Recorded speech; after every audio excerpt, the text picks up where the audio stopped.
ገንዘብ በከዳ ሰዓት ሜዳው ገደል ቀኑ ጨለማ ፈውሱ በሽታ ትርፉ ኪሳራ ልጄ ሆይ ልብህን ስጠኝ እግዚአብሔር ትንሽ ተናግሮ ትልቅ ነገር ማድረግ የሚችል አምላክ ጦረኛ ምላስ ይዛ መጣ ጦረኛ ምላስ ይዛ ከተመለሰች ምላሷን ሳንቦርሽ የሸኘና ማለት ሴትዮ 50 ዩኒቨርሲቲዎች አሉን 50ዎቹ ዩኒቨርሲቲዎች ሁሉ ሞፈር ቀንበር ከመጠብ ሊገላግሉን አልቻሉ በአይን የሚታይ ጽላቱ ታቦቱ ጸናጽሉ ከበሮው እምነቱ ጸሎቱ አለ ሌላው እየነደደ ዳቦ መጋገር የሚፈልግ ኪሳቸው እስከሞላ የነፍሳቸው ጉዳይ የማያሳስባቸው ሆዳቸው እስከሞላ የጭንቅላታቸው ጉዳይ የማያሳስባቸው ከለምጻሞች ጋር ዋለ እንጂ ከዘናጮች ጋር ዋለ ተብሎ አልተጻፈለትም። በስመ አብ ኧረ በስመ አብ ለክፉም ለደጉ ጮክ ብላችሁ በስመ አብ ወወልድ ወመንፈስ ቅዱስ አሐዱ አምላክ አሜን። ብፁዕ አባታችን ክቡራን ሊቃውንተ ቤተ ክርስቲያን እግዚአብሔርን ብላችሁ ይቅርታውን ቸርነቱን አምናችሁ ከቅድስት ድንግል እናቱና ከቅዱሳን ባለሟሎቹ የሚገኘውን ጥበቃና ምልጃ ተስፋ አድርጋችሁ በዚህ ቦታ እንድትሰበሰቡ እግረ ስጋችሁን ወደ ቦታው እግረ ልቦናችሁን ወደ ወንጌሉ ያቃናላችሁ የእግዚአብሔር ቤተሰቦች ምእመናን እንዴት ዋላችሁ? እንዴት ዋላችሁ? እንዴት ዋላችሁ?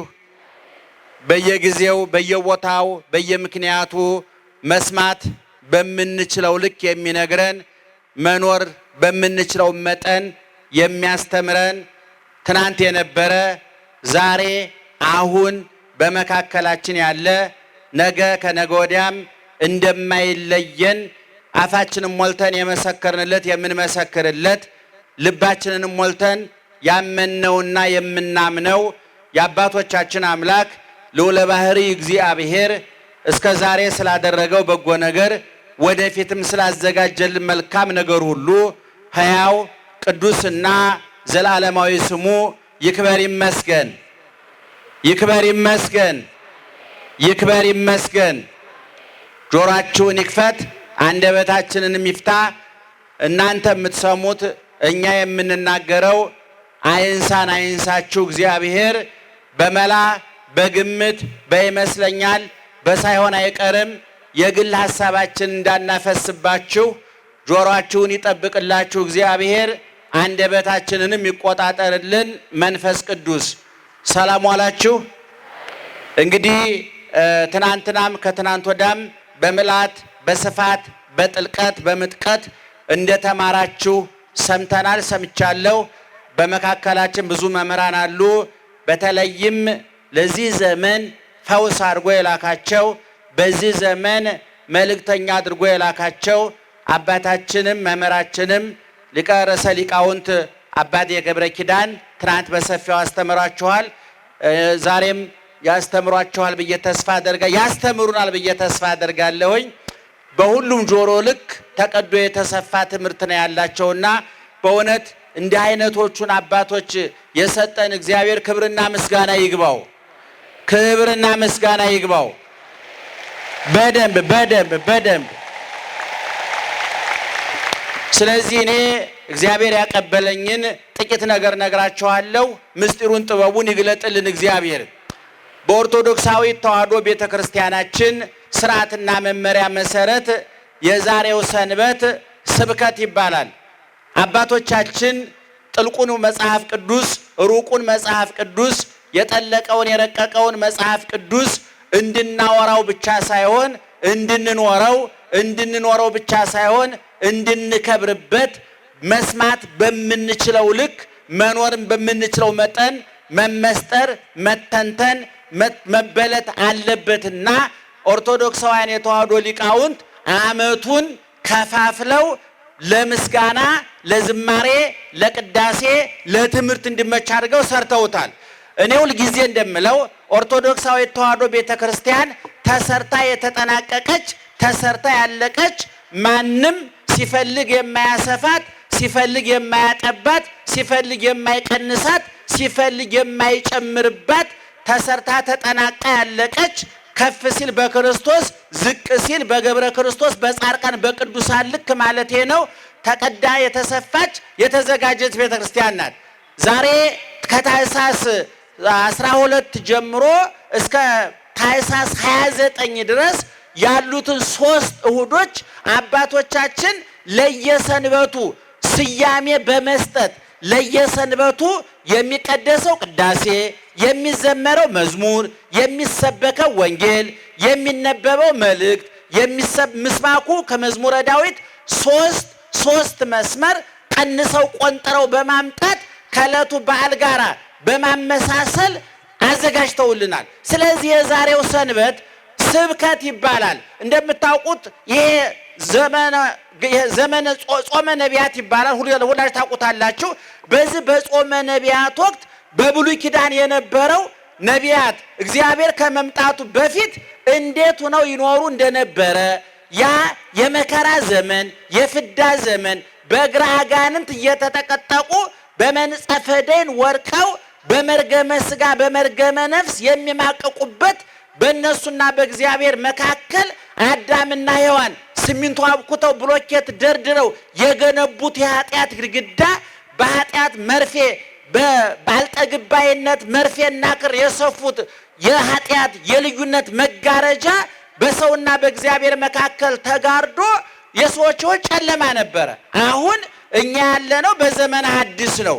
ያ አዳምና ሔዋን የገነቡት የኃጢአት ግድግዳ ፈርሶ አዳምና ሔዋን የሰፉት የኃጢአት መጋረጃ ተጋርዶ ሰውና እግዚአብሔር ፊት ለፊት የሚታዩበት ያ ዘመኑ ዘመነ ብሉይ ይባላል።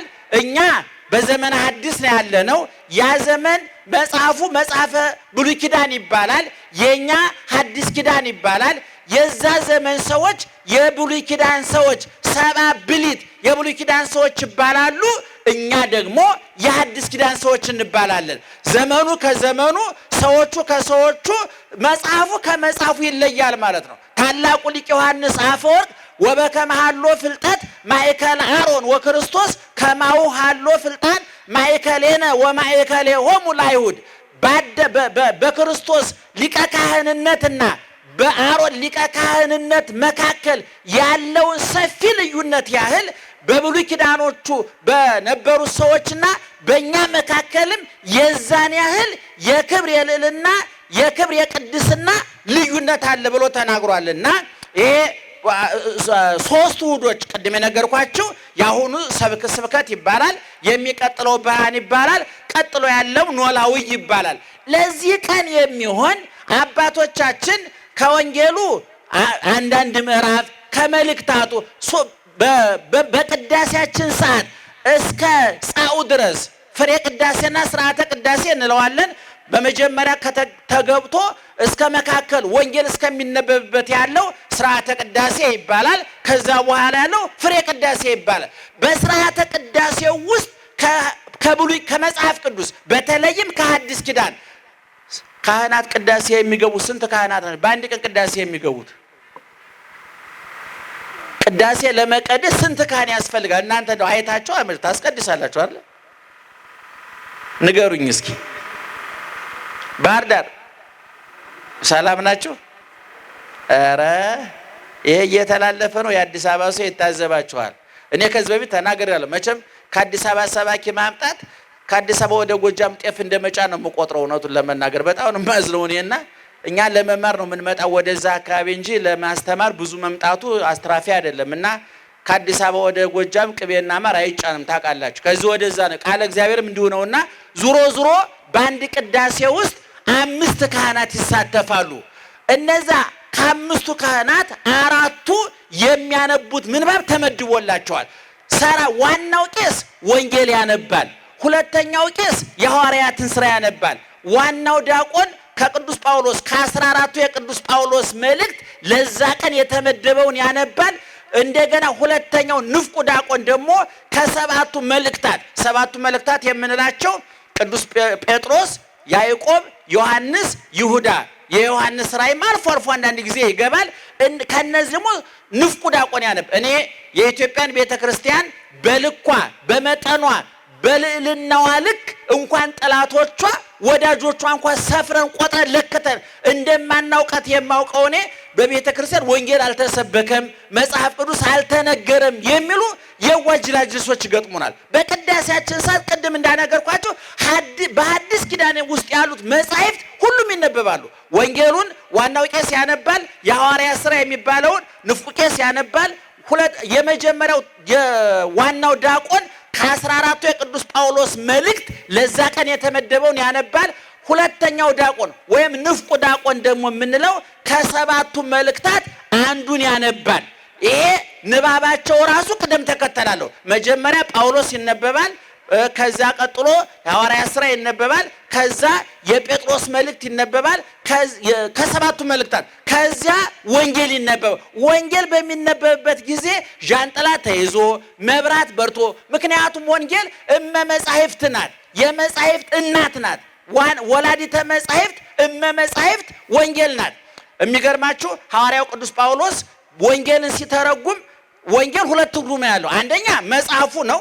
የማቴዎስ ወንጌል፣ የሉቃስ ወንጌል፣ የማርቆስ ወንጌል፣ የዮሐንስ ወንጌል አራቱ ወንጌላውያን የጻፏቸው በጥቅሉ 89 ምዕራፍ ያለው አራቱ ወንጌላውያን የጻፉት አራቱ ወንጌላት አሉ። ይሄ በመጽሐፍ ደረጃ ነው። ቅዱስ ጳውሎስ ግን ወንጌልን ከዘመን ጋር ከመጽሐፍ ቁጥር ጋር አያገናኙም። በአጠቃላይ ከልደተ ክርስቶስ እስከ ምጽአተ ክርስቶስ ያለው ዘመነ ሐዲስ በጠቅላላ፣ ዘመነ ጸጋ፣ ዘመነ ምሕረት በጠቅላላ ክርስቶስ ከተወለደ፣ የጥል ግድግዳ ከፈረሰ፣ የለያየን መጋረጃ ከተቀደደ፣ በግራ አጋንንት ከመጠቀቅ፣ በመንጸፈ ደን ከመውደቅ የተረፍንበት ወደ ቀደመ ርስታችን ወደ ገነት ወደ ቀደመ አባታችን ወደ እግዚአብሔር የተመለስንበትን ዘመን በጠቅላላ ወይም ደግሞ ስለዚህ የሚናገሩት መጻሕፍት በጠቅላላ ወንጌል ብሎ ይጠራቸዋል። በዚህ በገላትያ ምዕራፍ 3 ላይ ቁጥር 8 ስታነቡ እግዚአብሔር ይህንን ወንጌል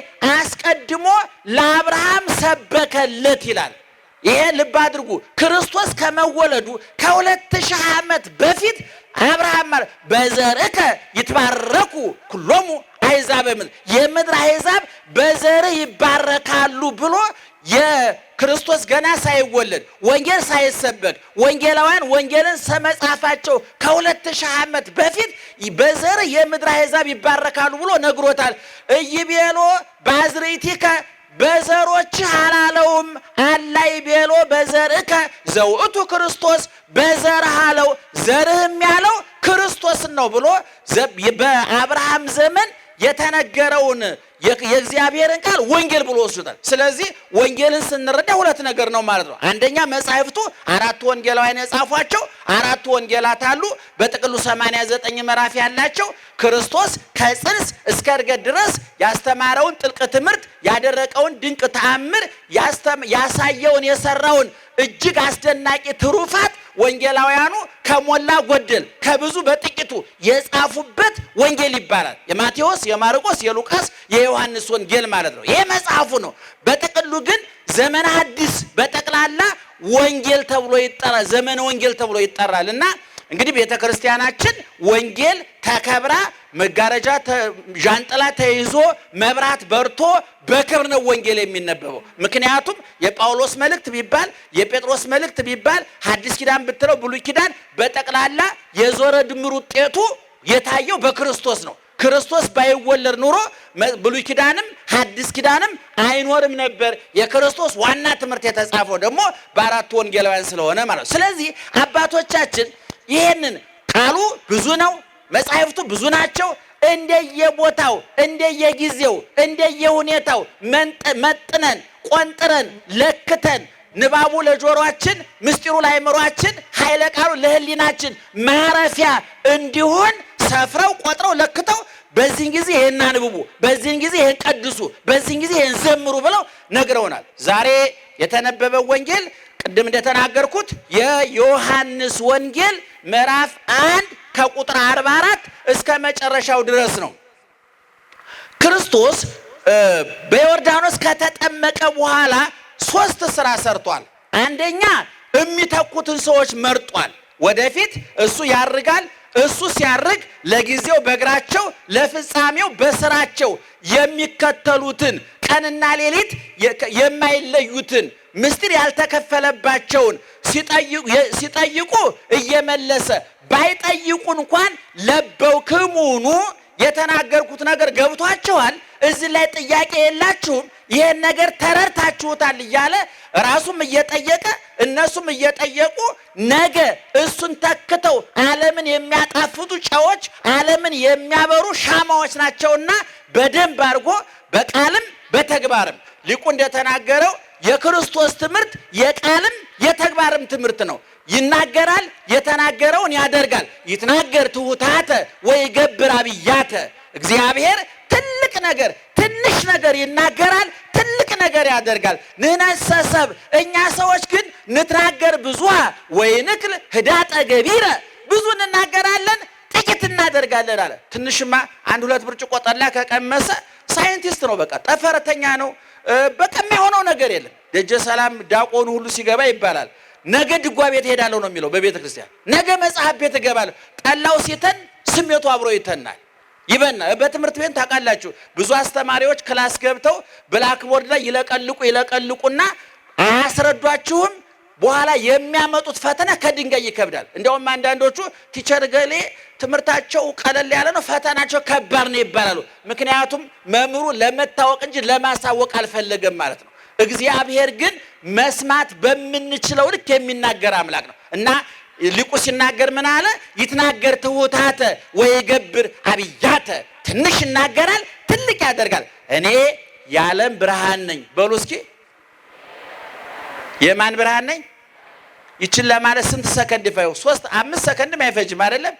ግን አይን ማብራት ግን በ5 ሰከንድ አይቻልም። ኢየሱስ ክርስቶስ እኔ የዓለም ብርሃን ነኝ ብሎ ትንሽ ነገር ይናገርና ወዲያው በደረቅ ግንባር አይን ፈጥሮ ያሳያል። አነ ውእቱ ህብስተ ሕይወት ዘወረደ እምሰማይ። ከሰማይ የወረደ የሕይወት እንጀራ ማን ነው? ኢየሱስ ክርስቶስ ነው። ቃሏ ትንሽ ናት። ይትናገር ትሑታተ ማለት ይሄንን ነው። ይችን ማንም ሊናገራት ይችላል። ማንም እኔም አልኩት እናንተም ትሉታላችሁ።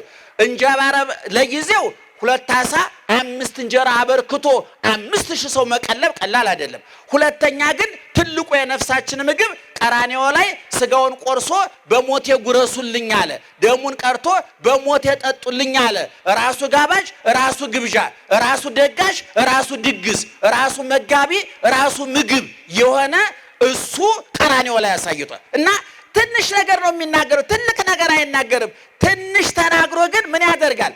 ትልቅ ነገር ያደርጋል። ለይኩን ብርሃናት አበይት ውስተ ገጸ ሰማይ፣ በሰማይ ላይ ትልልቅ ብርሃናት ይሁኑ አለና ዛሬ ሳይንስ ዳክሮ ሊደርስባቸው ያልቻሉትን ፀሐይ፣ ጨረቃ፣ ከዋክብትን ለይኩን ብሎ በትንሽ ቃል ዛሬ ዓለምን የዓለም ሳይንቲስቶች ተመራምረው ገና እስካሁን ድረስ ከዓለም ከህዋ ሳይንስ ዩኒቨርስ የሚባለውን ገና 94 ከመቶ ምን እየተከናወነ እንደሆነ አይታወቅም። እግዚአብሔር ሰውን ሲፈጥር በቀላሉ ነው የፈጠረው። አልወጣም፣ አልወረደም፣ ጭቃ አላወካም፣ ሌላ ምርምር አላደረገም። ምክንያቱም እኛ የሙከራና የምርምር ውጤቶች አይደለንም። የባህሪያዊ ዕውቀቱ የመመሪያ የትእዛዝ ውጤቶች ነን። ዛሬ እኛን ለመፈወስ የአይን ሐኪም ለብቻ ነው፣ የጥርስ ሐኪም ለብቻ ነው፣ የኩላሊት ሐኪም ለብቻ ነው፣ የጉበት ሐኪም ለብቻ ነው። ተከፋፍለው ነው ሰዎቹ እያጠኑን ያሉት። ምክንያቱም በጅምላ ሰው ማጥናት አልተቻለም። የልብ ሐኪም ታውቃላችሁ፣ በቀዶ ጥገና ልብ የተቀየረላቸው ሰዎች አሉ። ክፋታቸውን ግን መቀየር አልተቻለም። ጥመታቸውን መቀየር አልተቻለም። ምክንያቱም ሳይንቲስቶች ደም በትክክል እንዲሰራጭ ሊያግዙ ይችላሉ። ሐሳብ እንዲሰራጭ ግን ማገዝ የሚችሉት የለም።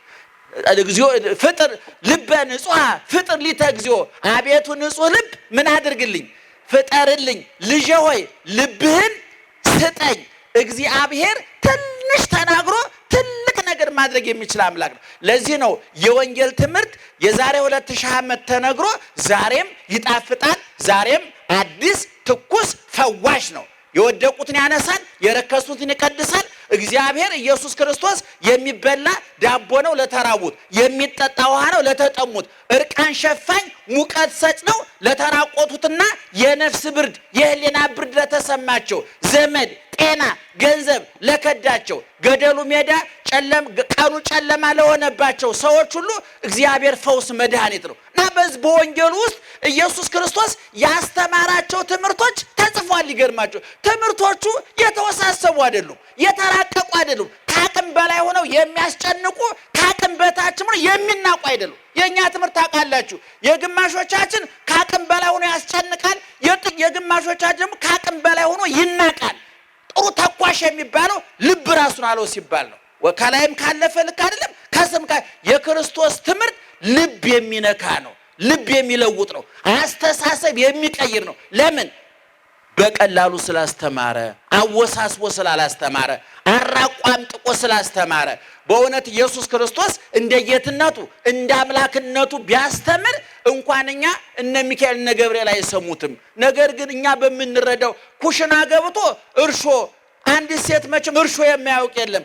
እርሻ ቦታ ሄዶ በዘር ነጋዴው ሱቅ ገብቶ በወረት ወንዝ ወርዶ በሚጠመደው አሳና አሳውን በሰው መረቡን በወንጌል ዓለሙን በባህር አጥማጆቹን በሐዋርያት መስሎ በጣም በቀላሉ እንድንረዳው አድርጓል። ምክንያቱም ክርስቶስ ሰዎች እንዳደንቁ ሳይሆን እንዲድኑ ነው የፈለገው። ዛሬ እኛ ብዙ አድናቂ አለን፣ ይገርማቸዋል። ብዙ አጨብጫቢ አለን።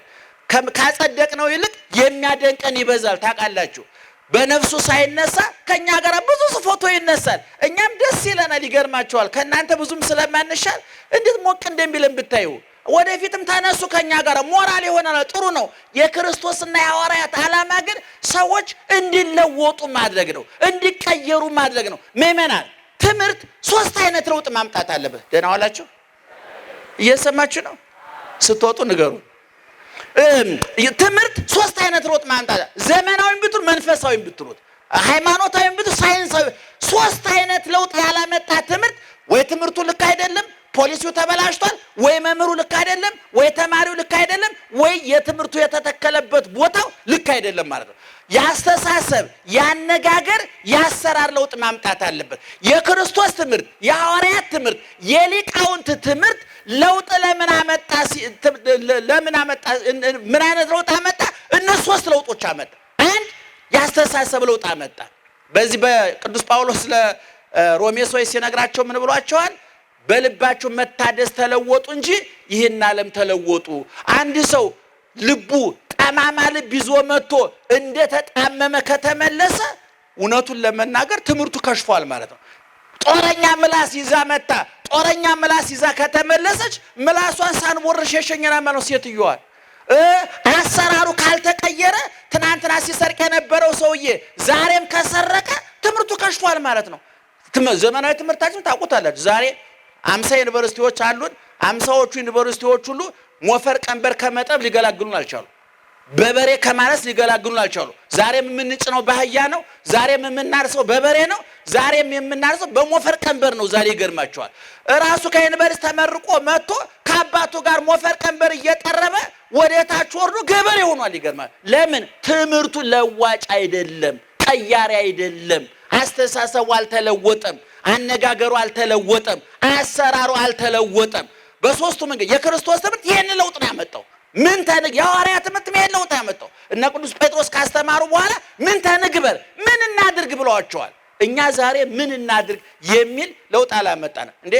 እናንተ እኮ ስታስተምሩ ይላል ጌታ እባቡን በእጃችሁ ብትነኩት ምንም አያደርጋችሁም ማለት። እኛ ግን ዛሬ ራሳችን እባብ ስለሆን እባቡኛን የሚይዘን የሚመስለኝ እውነቱን ለመናገር ተቀይረን ተለውጠን። ስለዚህ የክርስቶስም ለዋጭ ነውና ዛሬ ዘመነ ስብከት ይባላል ብያችኋለሁ። በዚህን ጊዜ ኢየሱስ ክርስቶስ ሰው ሆኖ የሰራው ስራ አንድ ሰው መምረጥ የመጀመሪያ ስራው ሐዋርያትን በቆሮንቶስ በ40 ቀን ጾሞ ከወጣው የመጀመሪያ ስራው ሰው ነው የመረጠ። ሐዋርያትን ነው የመረጣቸው። እነዚህ የመረጣቸው ሐዋርያት ዓለም ከሚንቀው የሥራ መስክ ትኩረት ከማይሰጠው የሥራ መስክ የተመረጡ ናቸው። እንደውም ሊቃውንት ሲተረጉሙ ምን ይላሉ? ከአምስት አይነት ወገን መርጧቸዋል ሐዋርያትን ይላል። ከስንት ነገር አልኳቸው? አቤት ከአምስት ሀገር ወገን መርጧቸው። መጀመሪያ ከመስተገብራን ከገበሬው መካከል የተመረጡ አሉ፣ እንደነ በርተሎሜዎስ አይነት። ሁለተኛ ከመጸባን ከቀራጮች የገቢ ግብር ከሚሰበስቡት መካከል እንደነ ማቴዎስ አይነቶቹ ማለት ነው። ሶስተኛ ከመሰግራን አሳ ከሚያጠምዱት መካከል የተመረጡ አሉ። አራተኛ ከሐናጽያን ከግንበኞች መካከል የተመረጡ አሉ። አምስተኛ ከአናምያን መካከል የተመረጡ አሉ። ከየሥራ መስኩ ሰብስቦ አስተሳሰባቸውን፣ አነጋገራቸውን፣ አሰራራቸውን ለውጦ ወደ ዓለም ላካቸው። ነጥሎ ፊልጶስን ጠራውና ፊልጶስ ደግሞ ክርስቶስን ሲያገኘው እንደገና ሄዶ ወንድሙ ናትናኤልን ጠራው።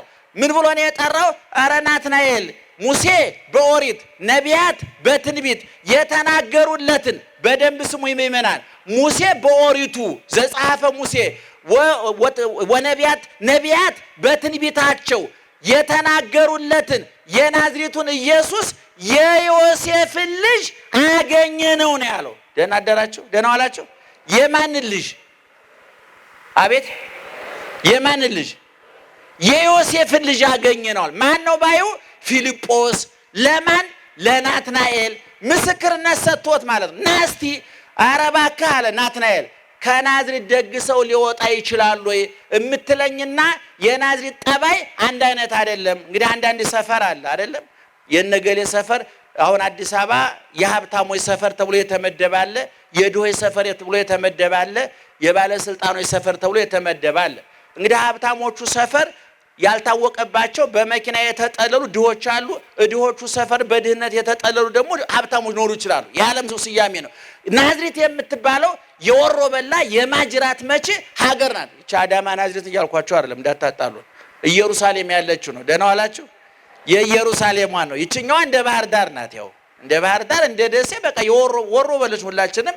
እኔ እውነቱን ለመናገር የኢትዮጵያ ተመካክሮ እንበድ ብሎ ተደዋውሎ ያበደበት ዘመን ይሄ ዘመን። እውነቱን ለመናገር ሰው ተመካክሮ ይነግዳል። እኛ ተመካክረን አበድን። እውነቱን ለመናገር ዛሬ ምን ሰማው በየሚዲያው የምንሰማው ባህር ዳር የተፈጸመውን አሰቃቂ ወንጀል መቀሌ ተሰሙታላችሁ፣ አዋሳ ተሰሙታላችሁ፣ ናዝሬት፣ አዳማ፣ ጅጅጋ ተሰሙታላችሁ። ይሄ ማለት ምን ማለት ነው? ልናብድ ነውና እበዱ ተብለን ተደዋውለን በጅብ ላይ አበድን እስከሚመስለን ድረስ ማለት ነው። እና ከናዝሬት ደግ ና ያለው አልተከራከሩም። ለማንኛውም ና ያለ ምክንያቱም አባቶች ሲናገሩ ፊልጶስ ብዙ ትምህርት የለውም፣ ናትናኤል ግን ምሁረ ኦሪት ነው፣ ኦሪቱን በደንብ ያውቀዋልና ተከራክሮ መርታት አልቻለም። ስለዚህ በንግግር ሊረታው ስላልቻለ ናና እይና ተወስናለህ አለው። ይዞት መጣ። ገና ጌታ ሲያየው ይሄ ሽንገላ የሌለበት ክፋት ተንኮል የሌለበት እውነተኛው እስራኤላዊ ገና ዛሬ መጣ ብሎ መሰከረለት። በኋላ ናትናኤል መደነቅ ጀመረ። የት ታቀኛለህ ጌታዬ አለ። ርኢኩከ በታሕተ ዕፀ በለስ፣ ከበለሱ በታች እዛፉ ስር ቁጭ ብለህ ሳለህ አውቅሃለሁኝ። ምን ማለት ነው? በአዳምና ሔዋን ባመጡት በበለስ ምክንያት በመጣው ፍዳ ተይዘህ በኃጢአት ውስጥ እያለህ አውቅሃለሁ። በበለሱ ስር እዛፉ ስር ቁጭ ብለህ ትሰራ የነበረውን ስራ አውቃለሁኝ አለው። ከዚያ በኋላ በአማን አንተ ውእቱ ወልደ እግዚአብሔር፣ የእግዚአብሔር ልጅ ነህ፣ ወአንተ ወንጉሶሙ ለእስራኤል፣ የእስራኤል ንጉሥ አንተ ነህ። ቅድም ፊልጶስ ናትናኤልን ሲጠራው የማንን ልጅ አገኘን ብሎ ነው የጠራው? ሰምታችሁኛል? የማንን ልጅ አገኘን ብሎ ነው የጠራው? ጮክ ብላችሁ ንገሩኝ በደንብ። የማንን ልጅ? የዮሴፍን ልጅ አገኘ ነው ብሎ ነው የጠራው። ናትናኤል ግን ከመጣ በኋላ ተምሮ ተቀይሮ በሚያየው ነገር ተቀይሮ የዮሴፍ ልጅ እንኳን አገኘሁ ነው ያለው አይደለም። የማን ልጅ አለው? የሕያው እግዚአብሔር ልጅ የእስራኤል ንጉሥ አንተ ነህ አለው። ፊልጶስ የሰጠው መረጃ እንዳቅሙ ነው። ዕውቀት ያድጋል። ምእመናን ዕውቀት ያድጋል። በቤተ ክርስቲያናችን ወጣኒ ማዕከላዊ ፍጹም የሚባል አለ። ወጣኒ ጀማሪ የሚባል እኛ ጀማሪም አይደለንም ገና ሁሉም ስለሌለንበት እንደው በመጽሐፍ የተጻፈውን ምን እናገረው። ወጣኒያን የሚባሉ አሉ፣ ማዕከላውያን የሚባሉ አሉ፣ ፍጹማን የሚባሉ አሉ። እነዚህ በወጣኒነታቸው የራቀውን ያያሉ፣ በማዕከላዊነታቸው የረቀቀውን ያያሉ፣ በፍጹምነታቸው የሩቁም የረቂቁም ባለቤት የሆነውን እግዚአብሔርን ያሉ ቅዱሳን ሲበቁ። አሁን ፊልጶስ የሰጠው መረጃ ምንድነው ያለው? ነቢያት የጻፉለትን ሙሴ የጻፈለትን ነቢያት ትንቢት የተናገሩለትን የናዝሬቱን ኢየሱስ የዮሴፍን ልጅ አገኘ ነው ብሎ ተናገረ። አሁን ናትናኤል ሲመጣ ግን እውነትህን ነው የዮሴፍ ልጅ አይደለም ያለው፣ መጥቆ አልፎት ሄደ። ይገርማቸዋል። አልፎት ሄደ። አንተ የሕያው እግዚአብሔር ልጅ የእስራኤል ንጉሥ ነህ አለው። ይሄን አታድንቅ? ገና ወምዝ ዘያቢ ትሬኢ ገና የበለጠ ነገር ታያለህ። እንዘ ይትራሃዋ ሰማያት ሰማያት ሲከፈቱ ታያለህ። ወመላእክት እንዘ ያርጉ ወይወርዱ ሀበ እጓለ እመሕያው መላእክት ወደ ሰው ልጅ ሲወጡ ሲወርዱ ታያለህ። ገና መላእክት ደረጃ ትደርሳለህ። ገና ትረቃለህ፣ ትመጥቃለህ። መንግሥተ ሰማያት አስገቢ፣ አስወጪ፣ አጽዳቂ፣ ኮናኝ፣ ሰጭ፣ ነሽ ትሆናለህ። ገና ትልቅ ደረጃ ትደርሳለህ ሲለው ነው ብለው ሊቃውንት ይናገራሉ። ስለዚህ ምእመናን ባጭሩ ኑና እዩ ነው። አያችሁ ናትናኤልን ፊልጶስ ናትናኤልን የረታው መጥቶ ማየት ነው። እኔ ኦርቶዶክሳዊ ተዋሕዶ ቤተክርስቲያን እድለኛ ቤተክርስቲያን ስለሆነች ለስሜት ሕዋሳት የሚስማሙ ስራዎች አሏት። በዓይን የሚታይ ጽላቱ፣ ታቦቱ፣ ጸናጽሉ፣ ከበሮው፣ እምነቱ፣ ጸሎቱ አለ። በጆሮ የሚሰማ ዜማው፣ ቅኔው፣ ትርጓሜው አለ። በአንደበት የሚቀመስ የክርስቶስ ሥጋ አለ፣ የክርስቶስ ደም አለ። የሚለበስ ጸጋ መንፈስ ቅዱስ አለ። ሁሉ የተትረፈረፈላት የተሟላላት ቤተክርስቲያን ናት። ነገር ግን እቺ ቤተክርስቲያን በየዘመኑ ፈተና ይበዛባታል። በየዘመኑ ማይበሉ ወጀቡ ከአራት ወገን ይመጣባታል ብዬ አምናለሁ። እኔ የመጀመሪያ ፈተናዎቿ ራሳቸው ልጆቿ ናቸው። ራሳቸው ልጆቿ ናቸው። ከውስጥ ወደ ውጭ የሚገፏት ከውጭ ወደ ውጭ የሚገፏት በእናትነቷ ከማህፀኗ ተወልደው እንደው እውነቱን ለመናገር አሁን እየበጠበጡን እየረበሹን የመጡት ከውጭ የመጡ ጠላቶቹ አይደሉም። ከሌላ ቦታ ከውስጥ የመጡት ከአፈር ከትቢያ አንስታ ልብስ እንደው የነፍሱን ተውት፣ የጽድቁን ተውት፣ የመንግስተ ሰማያቱን ተውት፣ የጸጋውን ተውት፣ በሃይማኖት ስለሚገኘው ልጅነት ተውት። በስጋዊ ኑሯቸው ከትቢያ አንስታ ከአፈር አንስታ እንዴት ዋላችሁ የሚላቸው ሰው ያልነበሩ የሌላቸውን ሰዎች ከባዶነት አንስታ በልተው ጠጥተው ለብሰው እንዲኖሩ ያደረገቻቸው መልሰው በእሷ ላይ ሰቆናቸውን ያነሱ ጣታቸውን የቀሰሩ ምላሳቸውን ያስረዘሙ እርግማን የሚተፉ ልጆች ከውስጡ የመጡባት ናቸው። እነዚህ በየዘመኑ ተነስተዋል። ታውቃላችሁ በክርስቶስ ጉባኤ ሲበጠበጥ የነበረው የክርስቶስ ጉባኤ ከውጭ አይደለም። የዮናስ መርከብ ልሰጥም የነበረው ከውጭ ማይበል በውጭ ከመጣው ማይበል ሞገድ አለ። የውጩን ማይበል ሞገድ ጎትቶ ያመጣው ውስጥ ያለ ዮናስ ነው። ዮናስ ነው ተስትጥል መርከቡ ሰላም ሆነ። ዛሬም ከቤተ ክርስቲያኒቱ ወጥተው መጣል ያለባቸው ቆሻሾች ሊኖሩ ይችላሉ። ከውስጥ ያሉ እርግማን የሆኑ ሰዎች ለመርከቧ መስጠም፣ ለመርከቧ መናወጥ፣ ለሞገዱ ለማይበሉ መነሻ ሆነው ያገለገሉ ክፉ ሰዎች አሉ። ይሄ እውነቱን ለመናገር ቄሱን ይመለከታል፣ መነኩሴውን ይመለከታል፣ ጳጳሱን ይመለከታል። አንዳንድ ለቤተክርስቲያን ቅርብ ነን ብለው የሚያምኑ ምእመናኑን ጭምር ይመለከታል። ስለዚህ የመጀመሪያው የቤተክርስቲያን ጥላቶቿ ራሷ ልጆቿ፣ ሁለተኛ ፖለቲከኞቹ ናቸው። በየዘመኑ የኢትዮጵያ ቤተክርስቲያን በፖለቲካ ስትፈተን ኖራለች። በንጉሱ ዘመንም ብትሉት ቀጥሎ በመጣው በጠቅላላው ምን ገሌ ከገሌ ያሰኝ ደህና ዋላችሁ። አቤት እናንተ አቁበታል። የኢትዮጵያ ሕዝብ ሌላው እየነደደ ዳቦ መጋገር የሚፈልግ ነው። በገጠር ምን ይባላል? ሰነፍ ሴት ታውቁታላችሁ መቼም እዛ ሀገር አለን። ሰነፍ ሴት ምጣድ አትጥድም ይባላል። በቅል ነገር ሊጧን ትይዝና የሰማ ምጣድ ትፈልጋለች።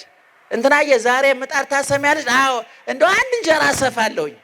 በሰማ ምጣድ እንጀራ ጋግራ ትመጣለች። ዛሬ በሰማ የህዝብ ስሜት እንጀራ የሚጋግሩ ስግብግብ ሰነፍ ሰዎች አሉ። የራሳቸው ምጣድ የላቸው ግን እንጀራ ይበላሉ።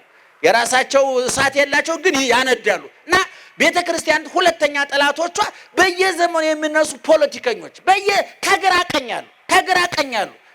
ሶስተኛው ሌሎች ሃይማኖቶች። እኔ ሌሎች ሃይማኖትን እውነቱን ለመናገር ጨዋውን በብዙ 100 ሚሊዮን በዓለም ላይ ብዙ ሙስሊም አለ፣ ብዙ ፕሮቴስታንት አለ። የኢትዮጵያ ቤተክርስቲያን ተስማምታ ለመኖር ችግር የለባትም። በስድስተኛው መቶ ክፍለ ዘመን ሙስሊም ወንድሞቻችን ሲመጡ ኦርቶዶክሳዊ ተዋሕዶ ቤተክርስቲያን በሯን ከፍታ በእንግድነት ተቀብላ አስተናግዳለች። ፕሮቴስታንቶችም ሲመጡ እንደዚሁ ነው እውነቱን ለመናገር። ነገር ግን ጥቂት እዚህ ግቡ የማይባሉ እምነቱን የማይወክሉ ሰዎች ግን ቤተክርስቲያን ብትዳከም ቤተክርስቲያን ብትጠፋ እንድትጠፋ ቀን ከሌሊት እረፍታቱ የሚሰሩ ሰዎች አሉ። አራተኛ አልጠግባይ ሰዎች፣ ስግብግብ ሰዎች፣ በእሷ እናተርፋለን ብሎ የሚያስቡ ሰዎች አሉ። ገንዘብ እስካገኙ ኪሳቸው እስከሞላ የነፍሳቸው ጉዳይ የማያሳስባቸው፣ ሆዳቸው እስከሞላ የጭንቅላታቸው ጉዳይ የማያሳስባቸው፣ ምድራዊ ፍላጎታቸው ከተሟላ ሰማያዊ ጉዳይ የማያሳስባቸው፣ በልተን እንሙት ለብሰን እንሙት ያሉ እንስሳዊ ጠባይ አውሬያዊ ባህሪ ያላቸው፣ እንደ እንስሳት አመጋገባቸው ከእንስሳት ጠባያቸው ከአራዊት የተወሰደ፣ በክፋታቸው ሰይጣን የሚቀናባቸው፣ እንደው ሰይጣን የዓመት ፍቃድ ቢወጣና ቁጭ ቢል ወከለን እንሰራለን ብሎ የሚመዘግቡ ሰዎች አሉ። ክፉ ሰዎች። እውነቱን በጣም እናዝናለን። እና ቤተክርስቲያኒቱ በዚህ በኩል እየተናጠች እየተበጠበጠች ትኖራለች። ታውቃለህ። ግን እርግጠኛ ሆነን እንናገራለን። ማይበሩን ታልፈዋለች፣ ሞገዱን ታልፈዋለች፣ ትሻገረዋለች። ምክንያቱም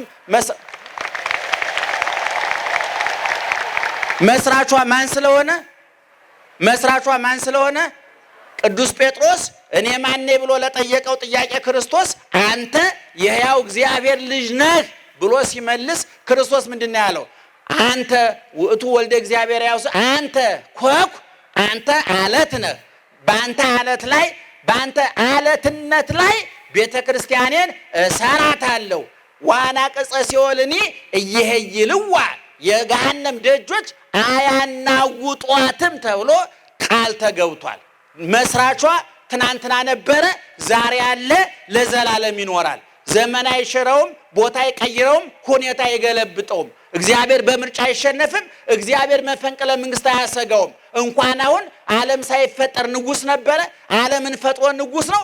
ዓለምን ማሳልፎ እንደነገሰ ይኖራል። ቤተክርስቲያን ደግሞ የማን ቤት ናት? የሱ ቤት ናት። ከዛ ደግሞ ከሱ ቀጥሎ አጥንታቸውን የከሰከሱ ላባቸውን ያፈሰሱ ሁልጊዜ እንደምለው ጀርባቸውን ለጅራፍ አንገታቸውን ለሰይፍ አእምሯቸውን ለመጽሐፍ ሰጥተው አእምሯቸው መጽሐፋዊ አንገታቸው ለሰይፍ ጀርባቸው ለጅራፍ አንደበታቸው ሆዳቸው ለጾም አንደበታቸው ለጸሎት የባከነ ጊዜ የባከነ ገንዘብ የባከነ አካል የሌላቸው ለክርስቶስ ኑረው ለክርስቶስ የሞቱ ዛሬም በክብር ያሉ ሕያዋን ከሞት በሕይወት ካለነው ከኛ የተሻሉ ሕያዋን ቅዱሳን አሉ። ጠባቂዎቹ አሉ። እነሱ መላእክት ይጠብቋታል፣ ጻድቃን ይጠብቋታል። መላእክት የቤተ ክርስቲያናቱ ገበዝ ጠባቂዋ ድንግል ማርያም አለች። ስለዚህ ማይበሉ ሞገዱ ፈተናው ብዙ ነው ወይ? አዎ ይቀጥላል። ምክንያቱም ባለቤቱ በመስቀል ላይ የሆነውን አይታቸዋል። 33 ዓመት ከ3 ወር ክርስቶስ በምድር ላይ ሲመላለስ አለቀሰ ተብሎ እንጂ ሳቀ ተብሎ አልተጻፈለትም። ከለምጻሞች ጋር ዋለ እንጂ ከዘናጮች ጋር ዋለ ተብሎ አልተጻፈለትም። ከዓይነ ስውራን ጋር እንጂ ዓይናቸው ኮከብ ተብሎ ከሚደነቁት ጋር አልዋለም። ክርስቶስ ከአንካሶች እንጂ ከሯጮች ከአትሌቶች ጋር አልዋለም። ክርስቶስ ከሞላላቸው ጋር አልዋለም፣ ከጎደለባቸው ጋር። እንዳውም ታላቁ ሊቅ ዮሐንስ አፈወርቅ ክርስቶስ የት ይገኛል ብለህ ከጠየቀኝ ወሶበት ይውጾ ለድውይ በህየት ረክቦ ጥቃራቱ በሽተኛውን ስትጠይቅ ካልጋው አጠገብ ታገኘዋለህ። ወሶበት ይውጾ ለሙቁህ እስረኛውን ስትጠይቅ ከዘመድ አስቀድሞ ስንቅ ሆኖ እዛው ታገኘዋለህ አለ። ክርስቶስ በሞላበት አይገኝም። ከበር ቁሜ አንኳኳለሁ አለና ማንም በሩን ቢከፍትልኝ ምን አደርጋለሁ አለ? እገባለሁ አለ። ገብቼስ እራት እበላለሁ። እራት መጨረሻ ምግብ ነው። በጨለመብህ ሰዓት፣ በጎደለብህ ሰዓት፣ ጤና፣ ዘመድ፣ ገንዘብ በከዳ ሰዓት፣ ሜዳው ገደል፣ ቀኑ ጨለማ፣ ፈውሱ በሽታ፣ ትርፉ ኪሳራ በሆነብህ ዘመን እግዚአብሔር ከጎንህ ይገኛል ማለት ነው። ስለዚህ ቤተክርስቲያኒቱ ኑናዩ የምንላት ቤተክርስቲያን ናት። ዛሬ መስቀሉን እያያችሁት ነው። እግዚአብሔር ይመስገን። በየዓመቱ መስቀል ይከበራል። በየዓመቱ ጥምቀት አለ። አሁን ደግሞ ወጣቶቹ ደግሞ እየተጠናከሩ ደግሞ የአይላፍ ዝማሬ የሚባል ደግሞ ነጭ በነጭ ተለብሱ ደግሞ መጥቷል። ይሄ ሁሉ የቤተ ክርስቲያኒቱ ማይሞል ሞገዱን ተሻግራ እንደምታልፍ ማረጋገጫ ነው። ኑና እዩ። ማነው? ናትናኤል ከፊልጶስ በልጦ ሄደ እና እንግዲህ ብፁዕ አባታችን ይህንን ትልቅ ጉባኤ ያዘጋጁት ለግንዛቤ አይደለም፣ ለገንዘብ ነው። ደህና ዋላችሁ? በደንብ ስሙኝ። ዛሬ የግንዛቤ ሰዓት አይደለም። ምንድን ነው? የገንዘብ ነው እና በኋላ ለዚህ የተመደቡ ሰዎች አሉ። እንግዲህ ለግንዛቤ የተመደብነው እኛ ነን። ለገንዘብ ደግሞ የተመደቡ በኋላ ይመጣሉ። እኛ ነፍሳችሁን አንኳኩተናል፣ ኪሳችሁን የሚያንኳኩ በኋላ ይመጣሉ። ደህና ዋላችሁ። ስለዚህ እናንተ ብር አምጡ፣ እኛ ምስጢር እናውጣ፣ ተያይዘን ገነት እንግባ እያለን ነው። ጽደቁ ነው እያልን ያላችሁ። ኪሳችሁን ክፈቱ። ገንዘብ ይዛችሁ እንደመጣችሁ ያስታውቃል። አስባችሁበታል ማለት ነው። እንግዲህ በኋላ ትሰጣላችሁ። ብፁዕ አባታችን በእውነት እጅግ እጅግ እጅግ ከምንወዳቸው ከምናከብራቸው ቢያዙን እሺ በጀ ብለን ሰጥ ለጥ ብለን ከምናገለግላቸው አፋችንን ሞልተን አባታችን ከምንላቸው መካከል ናቸው። ምክንያቱም አንዳንድ አባቶች ካቡነ ወደ አቦ ያሽቆለቆሏል። ይሄ እና አባቴ ገብረ ኪዳን ይገባቸዋል። ይሄ ከአባታችን ወደ አባቴ ወረዷል። ከሰማያዊነት ወደ ምድራዊነት፣ ከምድራዊነት ደግሞ ወደ ወረዳ፣ አሁን ወደ ሰፈሩ የገቡ አባቶች ፈልገን ነው የምናገኛቸው። ሰፈር እየተሸጎጡብንና የጋራ አባት ናቸው። ብፁዕ አቡነ አብርሃም የግንባር ስጋ ናቸው። ፊት ለፊት ነው የሚናገሩት። ይህን ጽርሐ ጽዮንን ደግሞ ቢገነባ የሚገርማችሁ ዛሬ እኛ ላሊበላን አስጎብኝተን እንደው ጽርቁን እኮ ተውት። ላሊበላ ለእኛ ቅርስ አይደለም። ዛሬም ቅርስ የሚባለው ስራ ያቆመ ነው። እኛ ዛሬ ላሊበላ ቅርሳችን አይደለም። ብንሞት እንፈታበታለን፣ ብንጠመቅ እንከብርበታለን፣ ብናገባ እንሞሸርበታለን። ዛሬም ስራ ላይ ነው። ነገር ግን የዛሬ 800 ዓመት ላሊበላ አባታችን ያንን ሲሰራልን ይሄንን እግዚአብሔር አዘጋጅቶልን ዛሬ በላሊበላ ብዙ ሚሊዮን ዶላር ይገኝበታል። በእውነቱ አባቶቻችን አርቀው ሐሳቢ ናቸው እና ጽርሐ ጽዮን ደግሞ ነገ ሲገነባ ነገ ሲለወጥ ብፁዕ አባታችን አቡነ አብርሃም ነገ በሕይወት ሲያልፉ ይሄ የእናንተ ንብረት ነው። የኢትዮጵያ ቤተክርስቲያን ሀብት ንብረት ነው። ይገርማቸዋል። አባቶቻችን እንኳን ጳጳሳቱ ነገስታቱ ቤተ መንግስት የላቸውም። ቤተክርስቲያን ነው የሚያነ እና አብርሃ ጽባህ ጀምሮ ቅዱሳን የኢትዮጵያ ነገስታት ቤተክርስቲያን ነው ያነ። 4 ኪሎ ብትሄዱ ስላሴን የሰሩት አፄ ኃይለ ስላሴ ናቸው። ምስካየ ኅዙናን የሰሩት አፄ ኃይለ ስላሴ ናቸው። ጊዮርጊስ አራዳን የሰሩት አፄ ምኒልክ ናቸው። እነ ባታ እነ ግቢ ገብርኤል ቤተ መንግስቱ አጠገብ እንደው በጊዜ ተሰርተው ነው እንጂ ደህና ዋላችሁ። አቤት ንገሩ ማለት ትወዳላችሁ እናንተ። አልገባችሁም? እስኪ የገባው ያጨብጭብ። በእውነቱ አፄ ኃይለ ሥላሴ አፄ ምኒልክ ነገስታቱ ለጸሎት እንዲመቻቸው እዛው አጠገባቸው ቤተክርስቲያን አሰርተው ሹልክ እያሉ ቢሮ እንባ ሲያብሱ ጥያቄ ሲመልሱ ይውልና ሹልክ ብለው ደግሞ እግዚአብሔርን ያነጋግራሉ። ምክንያቱም እግዚአብሔርን ያላነጋገረ ሰው እንኳን ሀገር እድር መምራት አይችልም፣ ሰፈር መምራት አይችልም። እውነቴ ነው። እግዚአብሔር ማነጋገር ስለተሳናችሁ ስለሆነ ሚስታችሁን ከማቃጠል ኑና ቤተሰን እግዚአብሔርን ጠይቁ። ኧረ ትዳር እንዴት አድርጌ ልምራው ይባላል። እና ዛሬ እነ ግቢ ገብርኤል እነ በዓታ እነ ስላሴ ቤተ መንግስቱ ዙሪያውን አጅበው ያሉት ያሰሩት ነገስታቱ ናቸው። ከደርግ በኋላ ግን ከመንግስቱ ኃይለማርያም ከደርግ በኋላ ነው ብለው በጥቅሉ ቤተ ክርስቲያን ምእመናን ናቸው ራሳቸው ገንዘብ እያወጡ የሚሰሩት። ከበኋላ እነ ቦሌ መድኃኔዓለም እነ አዲሱ ሚካኤል እነ አማኑኤል እነ ሐዋሳ ገብርኤል እነ ናዝሬት ማርያም በየቦታው በእውነት በጣም ትልልቅ አብያተ ክርስቲያናት ኢትዮጵያውያን ለራሳቸው በኪራይ ቤት እየተንከራተቱ ሰማያዊ ቤታቸውን የሚሰሩ ናቸው። ሳይሞላላቸው እየራበው የኢትዮጵያ ሕዝብ እየጠማው የሚያጠጣ እየራበው የሚያበላ እየቸገረው የሚሰጥ ሕዝብ ነው። ጠንካራ ሕዝብ ነው። በእውነት እንደው ፈረንጆቹ አሁን እኛ እየገጠመን ያለው መከራ ቢገጥማቸው ወደ እግዚአብሔር ሚሳኤል ይተኩሱ ነበር። የኢትዮጵያ ሕዝብ ግን እንዲህ እየራበው እንኳን እንዴት አደ እድሜና ጤና ይስጥልን 3 ጊዜ ቃለ ሕይወት ያሰማልን በሉ። አሜን አሜን። ደህና ዋሉ። ስጡ። ማሰሪያው ይሄ ነው። ይሄን አንረሳም። እውነቱን ለመናገር እስቲ እንሰጣለን በሉ እስኪ።